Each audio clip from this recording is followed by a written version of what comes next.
and welcome to Technical Paper Session D. Now we're going to start the session on Scale-Up Interconnect.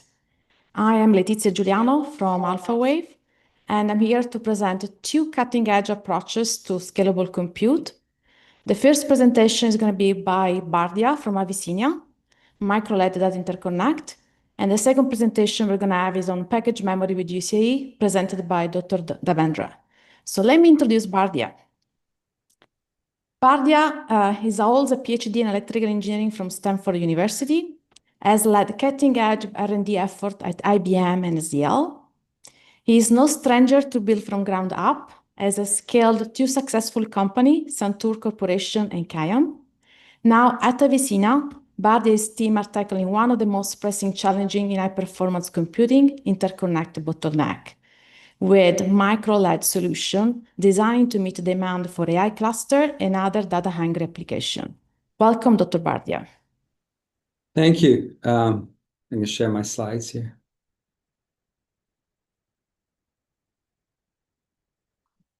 Okay.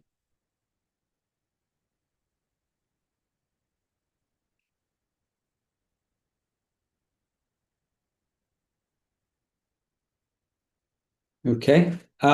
Yeah, thank you for listening. I'm going to be talking about micro-LEDs for scale-up. When we did this 6 years ago, everyone thought it was crazy. I think we're getting more and more people interested in the approach now. I think there are about a dozen folks that are doing something similar. So I won't do too much of an intro. I'll dive into some of the latest data that we've obtained. Some of that was in the paper that you might have seen. So just to give you a quick intro, I think we all know about scale-up. Currently, in the NVIDIA racks, the GPUs are connected to the central switch with copper cables, like 5,000 copper cables within each rack. At 200 gig, those cables only go about a meter. So the desire is to have more GPUs.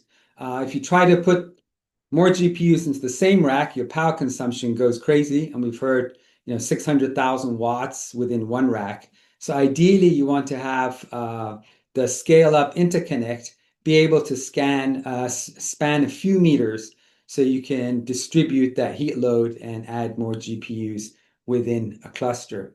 So this area to the scale-up is where things are getting very interesting. There's a third area, GPU to memory interface, where again, these micro-LED technology can be very interesting, and I'll allude to that briefly in the presentation. So that's the problem we're trying to address. The table on the left actually comes from NVIDIA, and it's their requirement for what they want to see in scale-up. They want to see energy efficiency less than 5 picojoules per bit, a good shoreline density, 10-meter reach. I think the most important factor is really reliability. You cannot have failures of optics within each of the clusters. And the target cost is something on the order of 10 cents per gigabit per second. Now, if you take that number and multiply it out by the number of GPUs, say 4 million GPUs, 16 terabits per second per GPU, and we meet the target of 10 cents per gigabit per second, you see the scale up is a $6 billion market. So it's a huge opportunity. And the general impression is that normal DFB-based silicon photonics or VCSELs or other approaches that we've done in the past can't solve the problem very simply. And that is why NVIDIA is staying with copper in the near future. So we do need a different kind of optics that can meet these kinds of specifications. We actually, in my previous company, we actually looked at co-packaged photonics. In fact, maybe we were the first to really talk about CPO. My last company was called Kayam, and we did optical transceivers. And we actually did a demo of CPO in 2017 at Optical Fiber Conference together with Corning. But in doing this demo, it became clear that this co-packaged optics is very challenging. You have all the fiber alignment issues. Single mode fibers are quite difficult. Lasers are sensitive to feedback, so you got to have isolators, you got to have everything AR coded. Nowadays, people are using rings. In rings, you got to temperature stabilize them. We saw in the last talk how Celestial's electroabsorption modulator is thermally stable, so solves one of these issues. And then you have poor laser reliability, especially at high temperatures, which means you got to use external laser source. Anyway, 7 years ago, we saw lots of problems with co-packaged optics, and I think many of these problems still remain. Despite that, there is a lot of interest for co-packaged optics for moving forward. Jensen at the GTC conference talked about CPO, as we all know, but even he acknowledged that currently it's not good enough for scale-up, which is why they're sticking to copper. So is there another technology that can get you very low cost, super reliable, and very energy efficient? One that ideally doesn't use lasers. After my last company, I was consulting for a microLED company making displays for glasses and watches. And I was just really impressed with the whole display technology.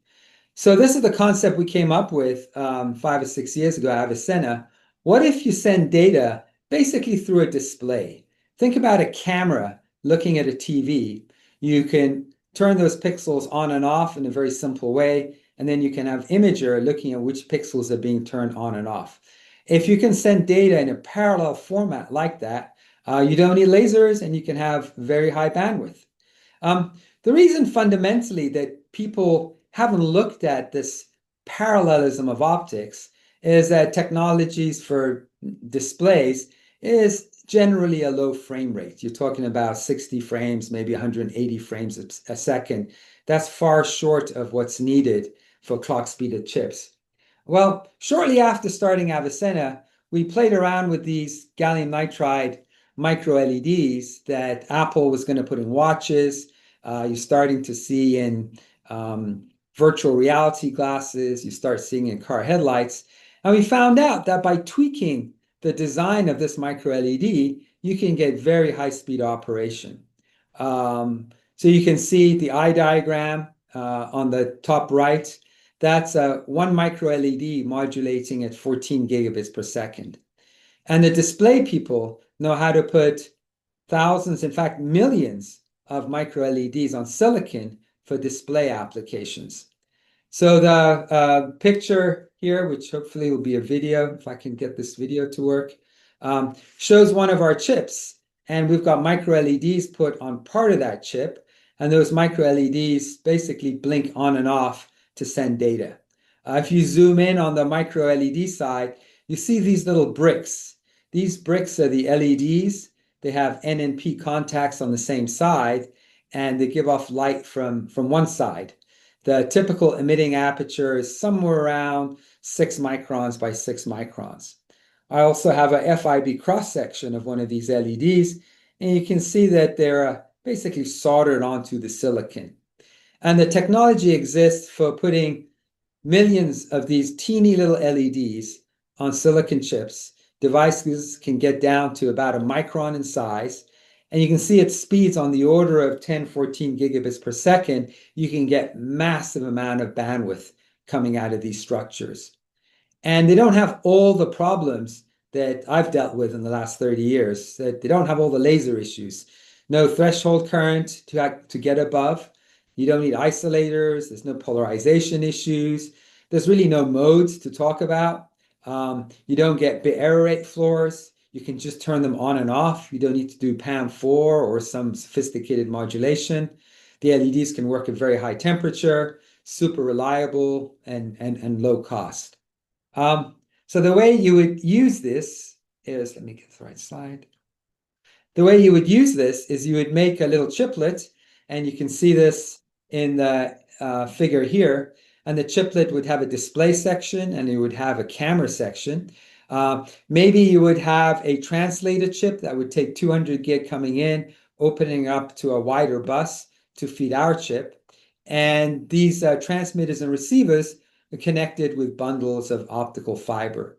And you can put these modules on your circuit board, sort of OBO, onboard optics, Or you can get rid of that translator chip and come in straight with UCIe or HBM or some other wide bus format and go straight with CPO. And you get tremendous power advantages if you do that, if you stay wide and you get rid of the SerDes. So that's the basic intro. On the fibers, people always ask about fibers. How do you move hundreds of channels simultaneously or thousands of channels simultaneously from one side to the other side? There are many different solutions. People have played around with imaging fibers, plastic imaging fibers. That's how we started off with.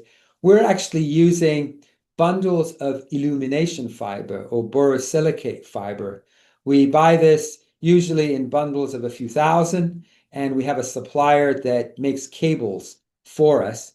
So here you can see a MPO type cable. It's got two hexagons. Each of these hexagons or octagons is hexagons, has about 330 fibers, and the fibers are positioned quite accurately in this array. So once you align this within a few microns and put it on top of your emitter, each LED transmits into one fiber. So each fiber is where it needs to be within a couple of microns. So this is the prototype chip that we made about a year or two ago, and it's described in the paper. It has 330 LEDs on this side. 288 of them are data, then there's some clock and spares and other things. And then on this side, we have a camera. This is actually a silicon photodetector array that we made ourselves, and we slapped it on top of the 16 nanometer TSMC base die. Note that under each LED, there's a driver, and then under each detector, there's a TIA. And we basically showed this working. We've shown this at conferences and other places, and it transmits about 800 gig, a terabit of data from one side to the other at on the order of a picojoule per bit. Here you can see the fiber bundle coming and sitting on top of the transmitter. So that's our basic technology. Now, going into how the performance of the chip has been so far, it's a picture of the TX array that we actually fabricated. You can see the individual LEDs. In the middle, I have bit error rate versus the averaged received photocurrent. And you can see all the different channels sort of lying on top of each other. People ask about crosstalk. So to measure crosstalk, we took a victim channel and aggressor channels. The victim channel had one bit error rate, one PRBS pattern, while the aggressors had a different PRBS pattern. And when we turned on all the aggressors, you can see you pay a penalty here in the bit error rate, but the crosstalk is quite negligible. The yield on these LED arrays is very high. Here we have a video of all 288 channels, all giving out a beautiful eye. So it's relatively easy to get large number of LEDs to work a high yield. And of course, remember, in these parallel bus structures, you can always have spares, and you can have some ECC.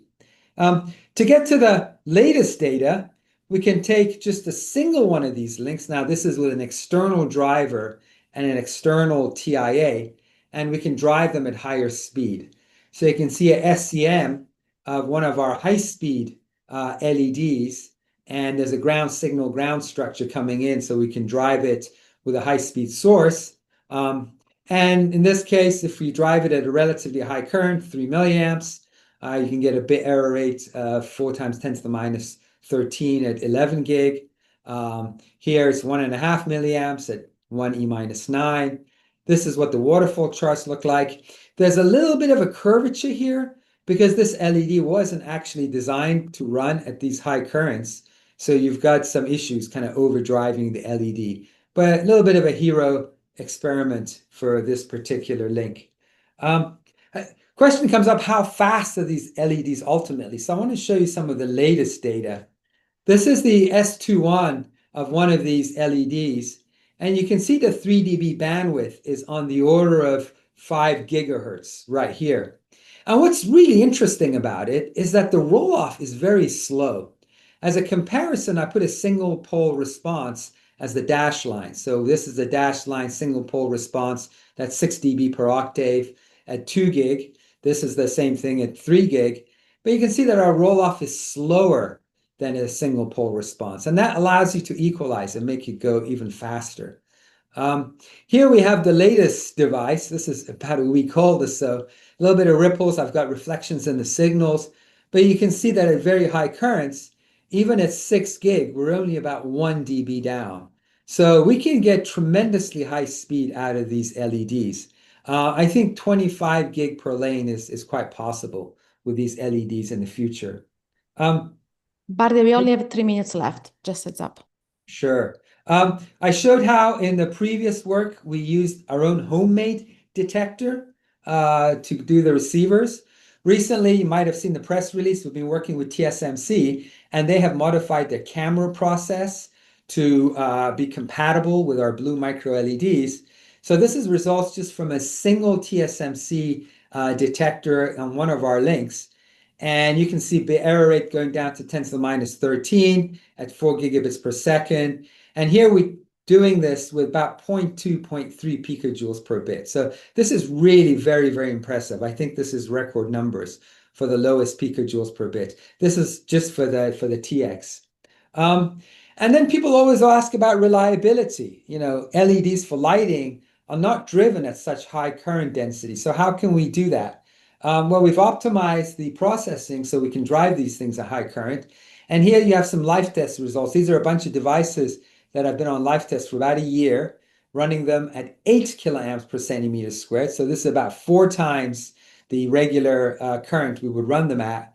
And you can see there's a little bit of a change at the beginning. Actually, power goes up and then starts to go down, but it stabilizes fairly quickly. So if you extrapolate these to mean lives, it shows that these LEDs should be very reliable for our applications. So just to summarize, large arrays of micro LEDs can provide very high bandwidth. We've done a demo at 4 gigabits per second, but much higher per lane speeds are possible, perhaps even going to 25 gig per lane. We can achieve very low picojoules per bit, and this has lots of applications. We talked about scale up, but also interesting for HBM and memory. Here you have a case where we have a little optical chiplet that allows you to move HBM further away from your interposer. Or alternatively, as Celestial AI just showed, you can put that functionality in the interposer itself and be able to access memory further away. So we think this is a very exciting approach for short distance, high bandwidth communication. Thank you so much. Thank you. Thank you so much. And we have some questions on Slack. So Dr. Bardia will join Slack after the talk and answer those offline. So thank you so much.